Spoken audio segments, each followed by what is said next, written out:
Would Utah football have won the Rose Bowl if not for Cam Rising's injury? We're talking about it on today's Locked On Utes.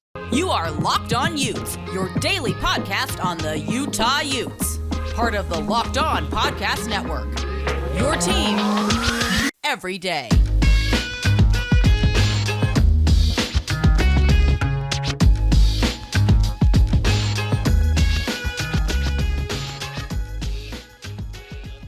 Hello, everyone. I'm JT Wistrcill of Locked On Utes.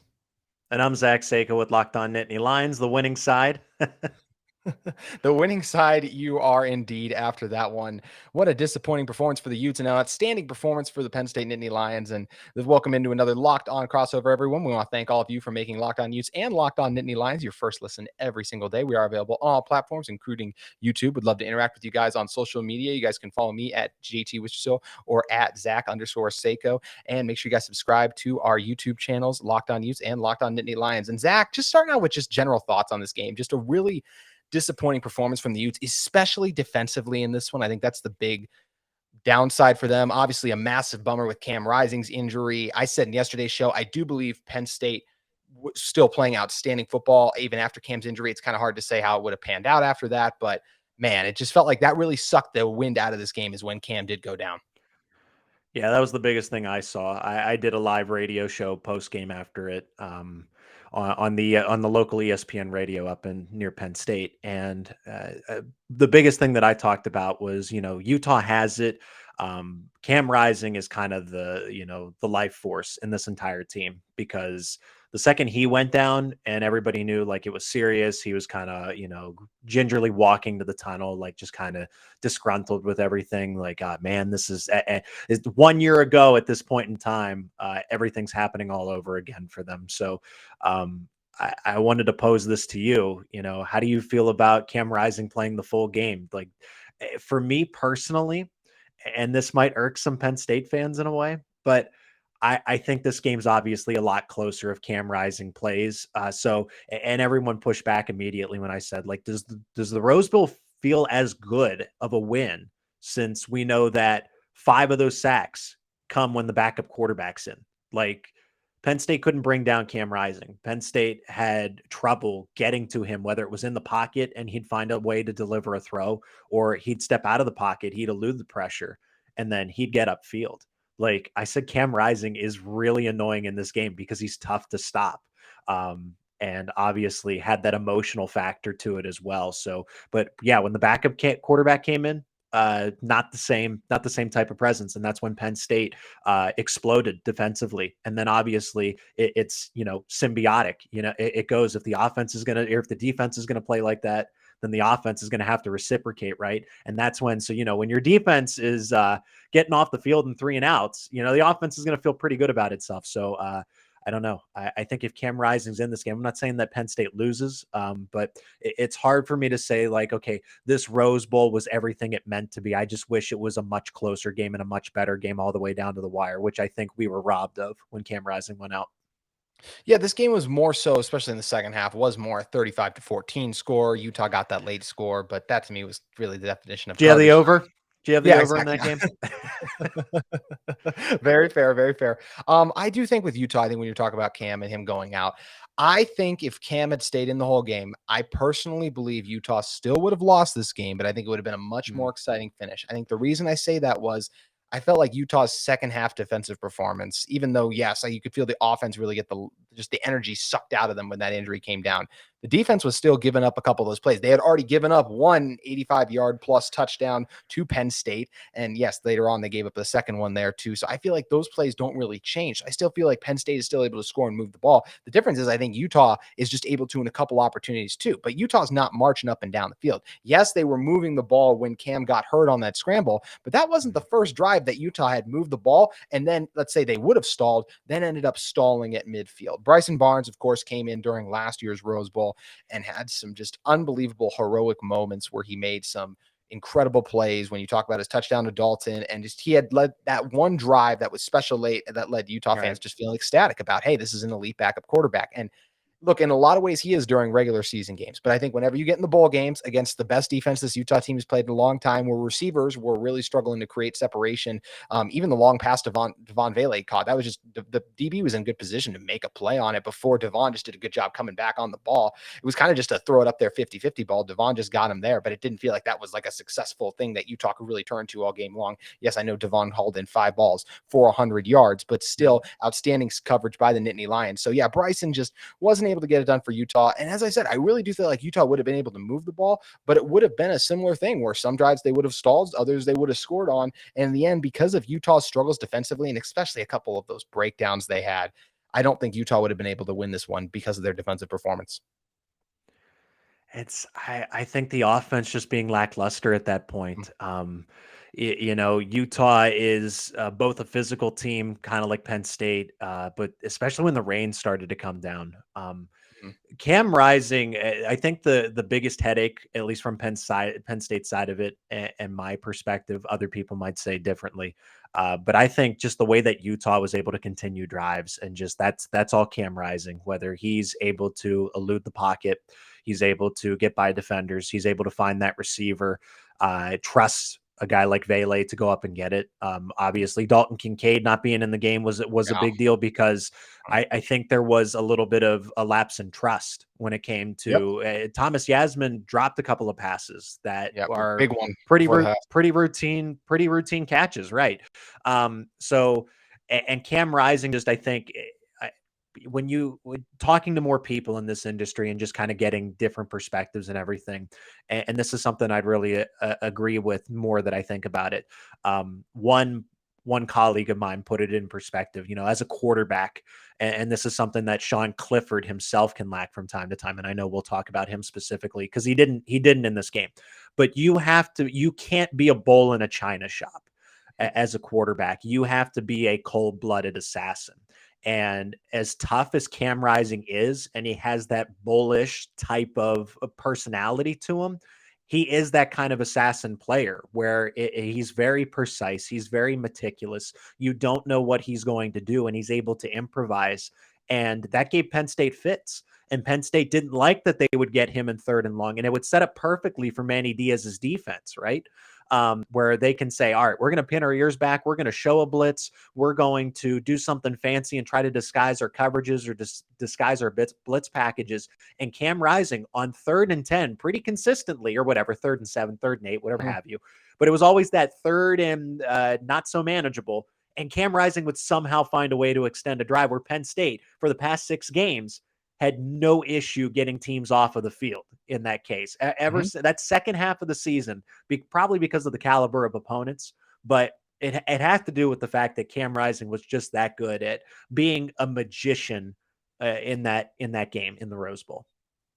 Yeah, Cam's been able to make those incredible plays where he does, because he's not the quickest guy. He's not like a Caleb Williams. There's 2 different ways to kind of buy time or escape the pocket, right? There's Caleb Williams where you just outrun everyone and avoid it. And then there's guys like Cam who are just so big and hard to bring down that they're able to stand up, be tough, and hang around. And you're right, when you kind of touched on earlier, just being a bull in the china shop, it's something that's hurt Utah now. And I believe the one he got hurt on in last year's Rose Bowl, I know everyone in the comments will correct me if I'm wrong on this, but I believe that one was just a sack that he ended up just getting hurt on. But this is something we've seen with Cam. I believe the play that he got nicked up against USC the first time around, and I believe it's never confirmed exactly where it happened. I believe it was on the 2-point conversion when he took a hard hit to his thigh after he got into the end zone. That's just what it is with Cam, is he takes a lot of these contact, and there's a reason we talk about quarterbacks trying to slide, stay up, avoid those hits. Cam slid once this game. It was like, why did he just slide? Like, he never slides. Everyone was surprised by that. And now you're seeing some of those opportunities and moments.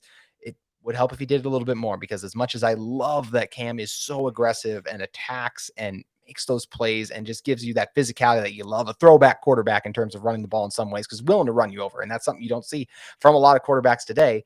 Did feel like it cost Utah this one in the injury department. So very unfortunate for the Utes that he wasn't able to finish the game. And look, I already said, I think Penn State still would have won this game. Utah absolutely could have had a chance to win this game if Cam was in there. This is a team that's made improbable plays, improbable comebacks. So Utah definitely could have had a chance to win it if Cam went the distance. We'll never know. Either way, it was a strong performance by Penn State. And we're going to talk about the quarterback in Sean Clifford, who got that done for the Nittany Lions in a moment. But first, I want to talk to you guys about our friends at BetOnline. BetOnline.net is your #1 source for sports betting info, stats, news, and analysis all seasons long. And you can get the latest odds and trends for every professional and amateur league out there, from pro football to the 2 college football games we have remaining in the FCS championship, and of course the national championship. You get NBA, college basketball, all the action. NHL 2 is there on betonline.net. You guys can find sports podcasts on BetOnline. You can find those everywhere at BetOnline. We're always the fastest and easiest way to get your betting info. Head to the website today or use your mobile device to learn more. BetOnline, where the game starts. Zach, we talked a lot about the quarterback matchup heading into this one, and we talked about it. Cam really made the plays with his legs in the game on Monday, and Sean was the one who it just seemed to make those timely throws when it mattered most. A couple of those downs, I was a little surprised a little bit to look at the third down conversions at the end of the game and see Utah actually had more just in the heat of the moment. I felt like on those, I think the biggest thing, I shouldn't even say third downs, just the ability to sustain drives. It felt like Sean Clifford was the one who was making those late throws in kind of the red zone area or just at midfield to sustain those drives on those third downs. Penn State was 7 for 13. Sean Clifford, the offensive MVP of this game, as the quarterback is often rewarded, 16 for 22, 279 yards, 2 touchdowns, dropped some big time dimes. But what did you think of Clifford yesterday? Because I thought he was magnificent. Yeah, Sean Clifford did everything right. There were some points in time, and this is where protection broke down, but Cam Rising was good at this, again, escaping the pocket. Sean Clifford seemed a little bit slower going through his reads and then sensing that breakdown in protection, which is fine. You know, it didn't lead to any turnovers like it had in the past. And I think you've seen, it's been 6 years, but I think Sean Clifford actually grew up and matured a little more in the past 6 games because in the past, you would see him. He would turn the ball over. He would throw that costly interception or get hit from behind, and then the football would be on the ground. Even if Penn State would come back up with it, it's like, oh man, it just that kind of shakes the confidence. So the fact that Sean Clifford was able to get hit and get back up. He was not afraid to run the football, whether it was by design or if it was, I'm going to call my own number here, if it's an RPO type of situation. So all around a good game. Now I'm going to say this, and this didn't sit right when I said it on the radio show the other day. I think that Nicholas Singleton had the best overall performance. I think this has to do with the fact that we like to romanticize football. Very true. And it was a storybook finish. Like, come on, Sean Clifford gets all of the hate, and I'm not here to criticize Sean Clifford. I've tried to defend him. I've tried to be fair, right? Because he owns, I think, every single record when it comes to quarterback. Yeah, he's now the all-time. He's now the all-time wins leader in Penn State. Did he have a few more games to do it? Yeah, but people think, well, he had 4 full seasons. Yes, but he also had just a few more games than Trace McSorley. Remember that 4th full season that people are thinking of, the 8 games for the COVID season in 2020. So Sean Clifford didn't get 13 games every single season and then beat Trace McSorley with a dozen more opportunities. He only had a couple more games under his belt. So I like what Sean Clifford put up with because I think in the past, and this is just my opinion, the criticism probably got to him at points in time. It does get a little overwhelming. We're in that social media age, and it's not like where you had to fight your way or write a letter to the editor to get your word out there. Everybody has an opinion, everybody has a voice, and everyone can have it amplified at any given moment for good or for bad. So I think that in his final year said, you know what? I have nothing to lose at this point because I think there's just a section of the fan base that is not going to like me. So, and I think that's where it kind of clicked in this moment for the Rose Bowl. Sean Clifford had so much to gain from this game, but he also said to himself, I'm just going to let it all out there. I'm going to let this game ride and, let's let the performance, because that's probably the calmest I've actually seen him play. So with everything leading up to that moment, it's kind of crazy to me how the final game, this is it. If you mess this up, if you fumble it, you're going to be picked on for your lasting legacy. And instead, Sean Clifford checked every single box in that game. So from a storybook point, yeah, he deserves the MVP, but Nicholas Singleton, 7 carries, 120 yards, 2 touchdowns, that big 87-yard touchdown run. Offensive line just opened up a gap and he just bursted through it, and very reminiscent of Saquon Barkley and Kajana Carter, oddly enough. So if you're asking who the real offensive MVP was, it's Nicholas Singleton. But in terms of, what's kind of the coolest ending, it is Sean Clifford, but he definitely was a close second in my book. There's obviously Keandre Lambert-Smith had a good game, but Sean Clifford gets him the football. Want to take a quick second to tell you guys about our friends and the sponsor of this episode, UCCU. UCCU is offering a 15-month savings certificate with an incredibly high APY of 4.00%. Plus, you can jump up to an even higher rate of return anytime during the life of your certificate. We all know interest and inflation rates are on the rise, but you can head over to UCCU and cash in on this great offer. Once again, a savings certificate with an incredibly high APY of 4.00%. It's for 15 months, and you guys can head over and get it for as little as $500, making this an awesome opportunity for every type of saver, big or small. And check this out, UCCU will also allow you to jump up your interest rate once, anytime during the life of your saving certificate. That way, if yields continue to rise, you have the option to jump up to a higher yield, which makes it a great savings tool in the rising interest rate environment. Plus, opening a UCCU savings account is super easy. You can do it online, over the phone, or just stop by any UCCU branch. But remember, this is only a limited time offer, so make sure you guys head over to a UCCU branch or visit UCCU.com to learn more and open your savings certificate today. Once again, limited time, a 15-month savings certificate with an incredibly high APY of 4.00%. They have a variety of terms and options to match your specific needs. So make sure you guys visit UCCU.com to learn more and get a savings certificate today. UCCU, love where you bank. Yeah, you mentioned Singleton. I mean, it really did. I totally agree with you too. I mean, you just mentioned how many yards too. And yes, he had 88 on that one run, but there were still a bunch of other yards and a bunch of other plays he made in that game where it did just feel like they're going to give it to the quarterback. You have to do so much. It's like the NFL MVP. You have to do so much to be able to overcome basically the quarterback bias in this one. And the way you're talking about Sean is very similar how I talked about Cam Rising in the Pac-12 championship game, where I'm like, Cam was very good. He was a catalyst in the performance. And maybe if I had to narrow it down to one player on offense, but just felt like it was such a strong performance by the team. We were talking off air a little bit before about how Penn State, even without Fashanu, did a fantastic job up front along that offensive line of protecting Sean Clifford. And yes, the Utah defensive line isn't outstanding, but those blitzes and pressures they brought in really gave USC a lot of fits. And I thought that's something that Penn State did a really good job picking up in this one. And that was something where I did think if Fashanu wasn't going to play, I thought that was something Utah would be able to have a couple opportunities on. And I do give a lot of credit to Sean too for making a couple plays. There was one Connor O'Toole broke through on the interior. He just stepped out of the way, made a miss in the pocket. I thought the offensive line did a very strong job. And we mentioned some of those big plays too. Obviously, those were broken by the run blocking on those ones. So I always thought that it was an outstanding performance by the Penn State offensive line, even though they were facing a Utah defensive line that struggled. But a Utah defensive coordinator in Morgan Scalley, who's been able to create pressure later in the season. I mean, that was the worst we've seen this Utah defense look on those big plays since early on this year. So I give a lot of credit to Penn State's coaching staff and their players for how they executed. Well, a couple things there, JT. The Singleton run itself for 80 plus yards was crazy when we figured it out. James Franklin admitted this in his post game press conference at the Rose Bowl, and some of the people that I did the show with, they were like, "I think that was by design." And then James Franklin said, "We did a fake check to the sideline where the announcers will say he did a check with me, so they'll fake the snap."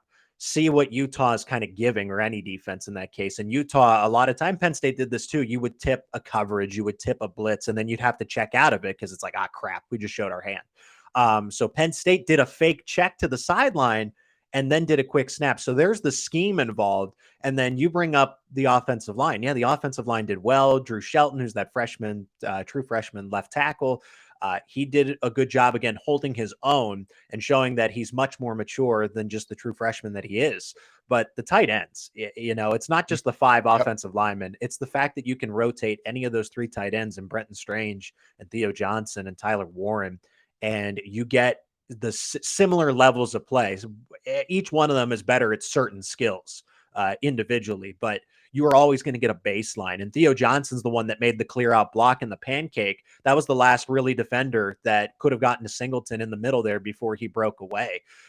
Sean Clifford the offensive line handled the blitzes. They picked up the stunts fairly well. I think there were times where Utah saw that, but I also think that they missed Clark Phillips III. Keandre Lambert-Smith and Mitchell Tinsley had themselves games, but throughout the end of the season, whether it was Michigan State or it was whether it was Indiana, and I know KLS, Keandre Lambert-Smith, was a little banged up, but those guys had problems getting open. So I heard a lot of good things about bowl game practice about Keandre Lambert-Smith as far as the preparation he put in and the hard work, and it paid off. It showed. But he and Tinsley did struggle at times, especially after Parker Washington was ruled out for the season. They didn't perform all that well towards the end of the regular season, and then kind of had their way against Utah. I imagine if Clark Phillips III is in there, that it's not as easy sledding for them. Utah's 5 best players, I would say, coming into this season were Clark Phillips, Tavion Thomas, and look, Yep. Tavion obviously was a shell of himself, so that one didn't. Quentin Jackson made an incredible run in this game where, my gosh, it Yep. gets you excited about the future. But Clark Phillips, Tavion Thomas, Brant Keithy, Dalton Kincaid, Cam Rising. For the majority of the second half, Utah was without those guys, and that's where it felt like it was too much to overcome. And it felt like Utah really missed their opt-outs in this one, that being Dalton Kincaid, who couldn't play, even though he said he would have if not for the injury. Clark Phillips especially. We knew how good that Penn State secondary was without Joey Porter Jr., even though he's been fantastic all season long. Yeah. And we thought the Utah secondary would do a good job without Clark Phillips because they've made some plays, but the only game they'd played without Clark all season long was Colorado. And no offense to the Buffs, I mean, they got some excitement going there now, but obviously Penn State, Sean Clifford, that's a whole different animal when you talk about what they present now. And I think there's so many things you can just do around Clark Phillips, knowing he's going to shut down half the field that Utah obviously really missed in this game. And then offensively too, you mentioned the Yasmin drops. A couple of those were really big. And in general, just Cam having a guy where Dalton, I think Dalton's a guy too, where even if he's covered, you can throw it to him and he's going to fight and win the ball, because that was something that the Utah receivers were really struggling to create, that separation on the outside. And even when Bryson Barnes' first throw was a really good throw to Money Parks on the quick little comeback route, and Money Parks just dropped it. Those are plays and opportunities. You just can't afford to make those mistakes. How impressed were you with the opt-out, with the performance by Penn State, despite those opt-outs? Yeah, overall, I mean, Penn State handled the opt-outs pretty well because everybody knew, I think from day one, when you're spectating this team, you knew that Joey Porter Jr. had first round pick potential and that he was going to opt out. Parker Washington, they had time to prepare for that. And it showed itself. They were kind of in the beginning stages of formulating a game plan without him. And I think that extra month of bowl practice, those 2 live games that they had at the end of the season, Michigan State, especially at the end, that allowed them to experiment with some things rather than just say, okay, we're going to try it against Utah and see if it works. Now you had that in addition to 30 days of preparation to put it in to see, okay, who's going to step up and practice. And that was Trey Wallace played a lot of snaps in that game. And they actually went back to more. I was surprised. I thought they were going to go a lot of 2 tight end, 3 tight end, 12 and 13 personnel. They actually went 3 receiver a fair amount of the time. They pretty even. You saw both. You saw that Dine Wishbone package where the 2 tight ends were to the back of Sean Clifford with a running back there. But they actually went their traditional trips wide receivers with a guy in the slot, which would have been Mitchell Tinsley. And then you had Keandre Lambert-Smith and then Trey Wallace line up on the outside. So I think I was very impressed with the guys that stepped in for the guys who were missing, not necessarily opting out, because you still had injured players like Olu Fashanu and Drew Shelton coming in against a better Utah defense rather than blocking Indiana's backup defensive end, right? Or whoever else, Maryland.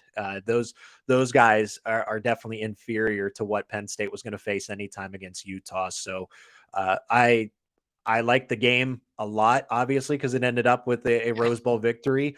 But I am disappointed in the fact that we will never know. And Penn State's not going to see Utah in the future. They're not coming over with the UCLA and USC in the Big Ten merger and the Big Ten expansion. And there's no more traditional Rose Bowl. So unless Penn State's going to schedule Utah out of conference, we'll never get to know, especially with this group. I'm just saying it kind of burns me as a college football fan that we'll never know what could have been that back and forth shootout between Sean Clifford and a Cam Rising led Utah. Absolutely. The game, the momentum, everything totally could have shifted. And it is unfortunate we were robbed of that. Speaking of momentum, we've touched on them both a little bit, but I just don't think we can overstate the importance of those 80-yard touchdowns for Penn State. Both of those plays came on third downs. Both of them, Penn State deep in their own territory. If you're Utah, you're looking at it like we get home, we make a play here. Our offense is getting the ball back on a short field, and then boom, Penn State just flips it too. And I was in the stadium. 70-30, 80-20, whatever you want to call it. It was a pro Utah crowd for sure. There's a lot more red than there was white, but as every time one of those runs broke off, you could just feel the silence squeeze over the stadium, except for I was in the north end zone, except for that one corner in the by the opposite south end zone over there in the Nittany Lions, where that part of the stadium erupting, and everywhere else you could just feel that dead silence. And those were big momentum plays, and momentum is a real thing in football too. And you just could feel the Utah defense frustrated that they couldn't respond because they made so many good plays. And that's what's amazing about football, is just a couple guys making mistakes, whether it's, as you mentioned, a great job by the Nittany Lions having that game plan going, really caught Utah, at not just the players but the coaches off guard too, as they were trying to get that other play in after the switch up. And then the second one too, RJ Hubert, the Utah safety, claimed, he said the coverage bust was on him. Those are just mistakes you can't make when you give up, I believe what they said was the longest touchdown ever in the Rose Bowl by an offense. I mean, we saw Britton Covey and we've seen players have long kickoff returns before, but just plays that really broke this team. And it's just hard to overcome when you give up two 85-yard plus touchdowns in a single half. Yeah. And that's what Penn State likes to, I mean, Mike Yurcich is both him and Manny Diaz. Everyone's talking more about Manny Diaz, but Mike Yurcich is definitely due for a head coaching job. A lot of criticism last year because they couldn't run the football, but they didn't have the assets to do that. They didn't have the running backs, and the offensive line. Basically, they were just the same offensive line from a year ago, but Olu Fashanu developed into a better prospect. Juice Scruggs got bigger and better. Caden Wallace got bigger and better. Sal Wormley was healthy for the first time. So that was the difference, because it was the same offensive line from the year before, but now they're just better. They were like Pokemon. They evolved. But Mike Yurcich, he'll just kind of keep throwing stuff keep throwing the dart, and then eventually the balloon's going to pop. And so he kept throwing those slants thinking that, oh, Utah's going to bite on one, especially with guys that aren't as adept as a Clark Phillips III, and then we're going to hit them over the top. And that's exactly what happened. They went with that slant and go, and Utah bid on it to perfection for in Penn State's case. So that was Mike Yurcich just saying, hey, we're going to keep running this until they get used to it and they have no choice to basically try and jump it. And then they went over the top, and that's obviously what burned them. Zach, in a second, I want to shift to kind of a couple of the big picture takeaways as it pertains to the future of this program. But I wanted to check with you first. Was there anything else you wanted to discuss as it pertains to the game or the results that played out on the field yesterday? No, I think now that the off season's here, I think this is the general Penn State fan definitely wants to hear this part, because there's a lot to be excited about the future. It's not saying goodbye to Sean Clifford. It's saying hello to the up and coming players that Penn State has. Well, I'm going to let you take it right from there. I think this is a really exciting team. When you talk about the youth and the freshmen and the plays they make in this game, Jair Brown, some of the plays he made in this one, Abdul Carter, we've already talked about the freshman backs and all the special things they've been able to do. 5-star quarterback in the waiting, ready to step in and fill the big shoes left by Sean Clifford. It really does feel like this Penn State team is really set up for success, not just in the regular season, but in an expanded playoff. They'll have a chance to make some noise next year, Zach. So it was funny when we were talking off air that, you said, I had no idea that Drew Aller was as good as advertised, or that, that was why people had so much of a problem with Sean Clifford. And that was a big part of it. It had to do with the fact that Sean was there for 6 years, but it also had to do with the fact that it wasn't Taquan Roberson backing up Sean anymore. It is Drew Aller, who shows that in highlights, he can spin the football, and we get a full dosage of him in 2023. I said this on the radio. I'll echo it again here. Penn State's window is, in fact, next year if they want to go after a national title. It has two reasons. One, I like the way the 2023 schedule sets up. Two, I like the fact that all that Nicholas Singleton and Katron Allen, look how good they were as true freshmen. And then they come back as sophomores. Abdul Carter, as you mentioned. Hopefully, now they need key players to come back. Curtis Jacobs and Nadisa Isaac in the next 2 weeks here could opt for the NFL draft. They really could. If they come back, that is a huge boost. The guys that they're going to get in the transfer portal still, they got Storm Duck from North Carolina. They just picked up a receiver. from NC State, and they're only getting better. They're only getting the reinforcements they need. But the schedule actually breaks fairly well for them in 2023. Jim Harbaugh might go to the NFL. Ohio State's going to take a step back, even though that's a road game.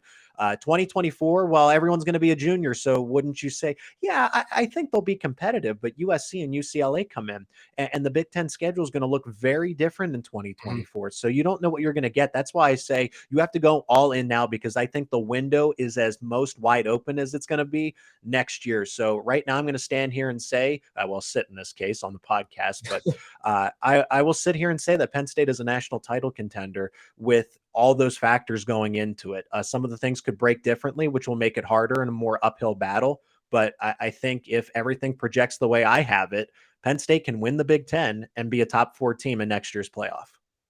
We look at last year's Rose Bowl. Everyone was obviously very high on Ohio State coming into the season because of what Jackson Smith and Jigba.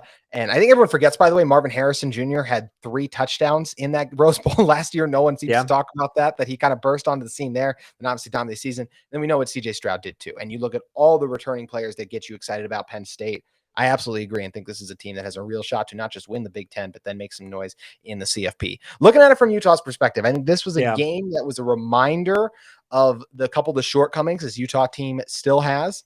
When you look at teams like Penn State, we talked about some of the plays just guys were able to make on the outside, those receivers. I think I look at Utah and I think Devon Vele made some nice plays in this game, but it just feels like Utah, if you want to be among the best teams, you still lack an elite receiver, one of the best receivers, that guy who can create and win on the outside. And yes, you were down Dalton, you were down your elite pass catching threat, and Brant Keithy may come back next year. So you might have that, but it still helps to have a dominant guy on the outside. This Utah team doesn't have that. Also, you've got to be strong in the defensive line. And I know the defensive tackles actually played very strong late in the season for Utah, but defensive end wise, there's a reason we talk so much about edge pressure. I look back on guys like Bradley Anae and how instrumental he was in Utah's 2019 season.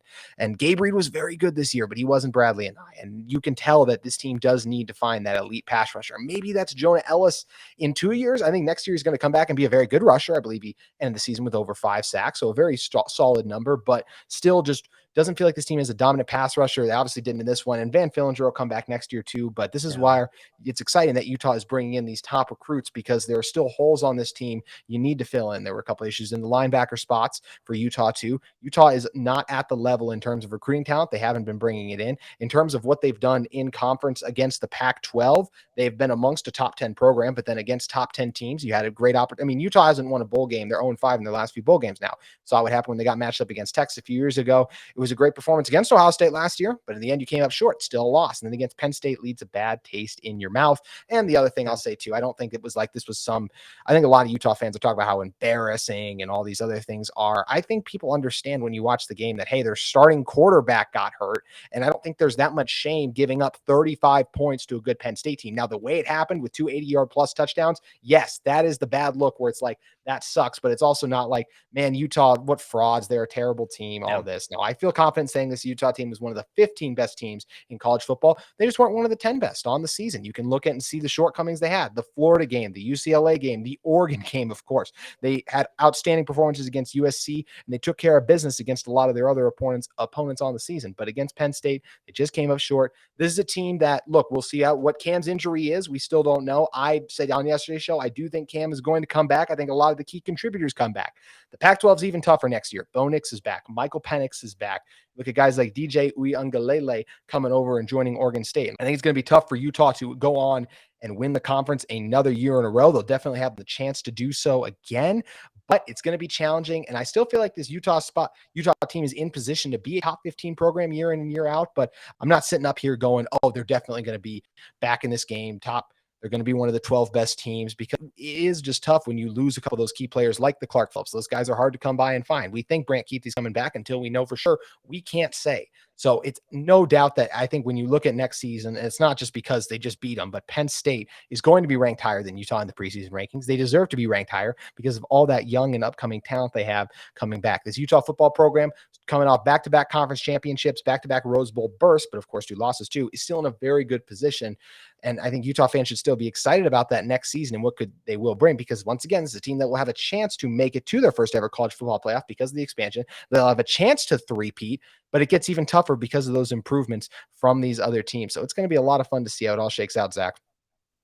JT, I want to ask a couple more things before we Okay. break off here, just because I'm interested with USC and UCLA going away. Yeah. Um, Before I ask you about the Pac-12, I guess, how do I want to say it? Dissension instead of expansion, convulsion. I don't know what to call it here, but they're going to stick around for a little longer. But what does an ideal offseason look for Utah? And obviously, yeah, get Brant Keithy back. Cam Rising to commit, because I heard that, oh, he might not come back. He's up in the air. He's going to make a decision. So is it get that outside target? Is it get that defensive lineman? I guess what is the most ideal get, would you say, in the offseason out of the transfer portal? What's tough is it does feel like the portal's already starting to dry up. And Utah, look, they're losing Mahmoud Diabate. They already got another linebacker to replace him. I think you lose Clark Phillips. You have a second corner coming over from Ole Miss who's going to step in and replace him. So you have a couple replacements.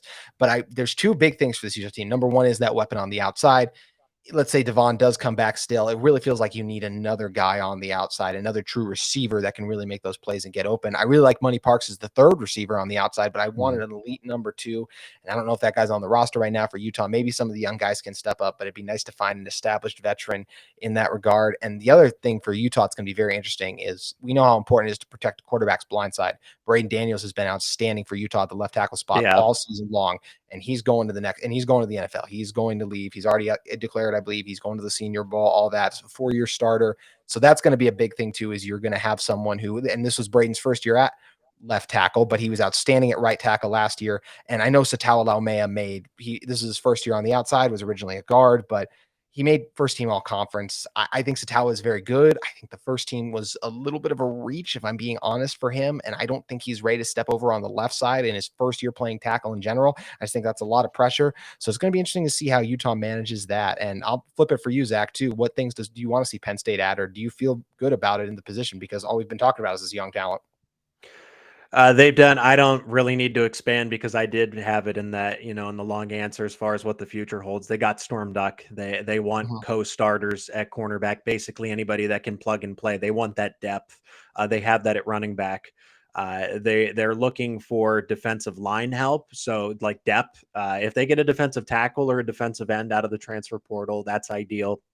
Maybe another class of 2023 commit, because they still have the later signing period going on in February. So if Penn State can do that, maybe bolster the high school class just a little bit more, get, I'd say, a defensive lineman, because that's what they say they need. I don't think they need it, but if they say it, then go for it. And definitely another wide receiver. At this point in time, we're going to have this up on January 4th, Wednesday here. Dante Cephas still hasn't committed. If they can get him, then that would fulfill the need at wide receiver, because Drew Aller is going to need some targets for his first year starting full time. Yeah, I think when you talk about that, I think it makes a lot of sense for Penn State, Zach. And look, it's going to be very interesting to see the direction these two programs going forward. Yeah, and before I forget, is the Pac-12 or the Pac-10 or the Pac-8, whatever it's going to be called, is that Utah's to run and Colorado, or because of Deion Sanders with USC and UCLA moving on? I want to know your thoughts about that, JT. Yeah, I do feel like that. Like I said, I think Utah is among the 4 best teams in the conference. Deion Sanders, I don't think they're going to be able to do it in their first year. I know there's a lot of Heisman buzz around his son stepping in over there at quarterback. I'm not feeling that quite yet. I think, look, it's going to be very hard to beat USC next year, just when you think about Caleb Williams. But this is a team that has come up with show before, so they have some flaws. I don't think Utah is going to be the highest ranked team going into next season. I think it will be USC. I think Washington's going to have a very strong claim to that too, with their performance in the bowl game. Utah has to play Washington next season. That's one of the things where they ducked Washington. They didn't have to play Washington this year. That would have been a very difficult game for them to play. I think Utah is right up there for the conference, but it's going to be tight to see what they can do. And it's going to be interesting to see how USC and UCLA go out before they go over and join the Big Ten, because that is going to be one crazy show over there, Zach. Yeah, definitely good to know. I kind of see how that perspective, because there's a lot of good teams out there still. Washington, Oregon State stepped up this year. So it's not just going to be a horse race between Utah and Colorado to the top. So good to see that there's still going to be some exciting football out in the West Coast. It was a lot of fun, this Rose Bowl matchup, breaking it Yeah. down with you, and it's going to be a lot of fun to see how it plays out for these two teams going forward. Thank you, everyone, for making Locked On Utes and Locked On Nittany Lions your first listen every single day. Also, if you're in the market for a second listen every day, make sure you guys check out Locked On Sports Today. The biggest stories in sports, the biggest game recaps, all available on Locked On Sports Today. Zach, this was a lot of fun, and like you said, look, maybe the only time we'd ever do this again is if these two teams met in the future college football playoff, but for now, Penn State gets the last laugh in this one.